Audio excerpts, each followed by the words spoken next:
Missing جو person خاص پر بچوں میں حال ہی میں آپ لوگوں نے کہ اور جو ہے کیمپ لگوائی ہے، دھرنا دلایا ہے کہ بچے جو مسنگ ہو رہے ہیں، جس میں ایک بچی ہے پریا کماری، اس کے معاملے میں آپ کا اچھا رول نظر آ رہا ہے، لیکن اس میں وہ ہمیں طاقت و جو دمخم کیوں نظر نہیں آ رہا ہے، لوگوں کی پارٹیسپیشن کیوں نہیں؟ آج 5واں دن ہے شاید یا 6واں دن ببرلو میں، وہاں جہاں پر دھرنا لگا تھا اسی جگہ کارنر پہ ایک احتجاجی کیمپ مسنگ جو بچے ہیں سندھ کے اندر، جس میں ٹاپ پر پریا کماری ہے جس کو 5 سال ہو گئے ہیں،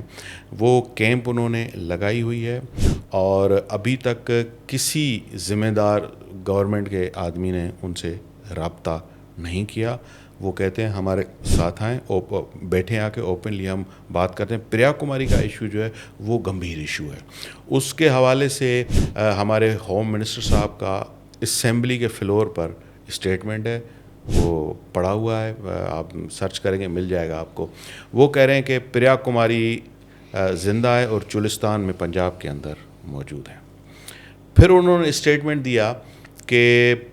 ابھی اس محرم میں 9 محرم میں غالباً اسٹیٹمنٹ دیا تھا کہ پریا کماری جس ڈکیت کے پاس موجود ہیں تھی، وہ ڈکیت انکاؤنٹر میں مارا گیا۔ آئی جی سندھ صاحب نے اسٹیٹمنٹ دیا کہ فلاں ڈکیت کے پاس، وہ دوسرا نام لیا انہوں نے، ایک کوئی راہب شر ہیں شاید، اس کے پاس پریا کماری ہے، اس نے پولیس کے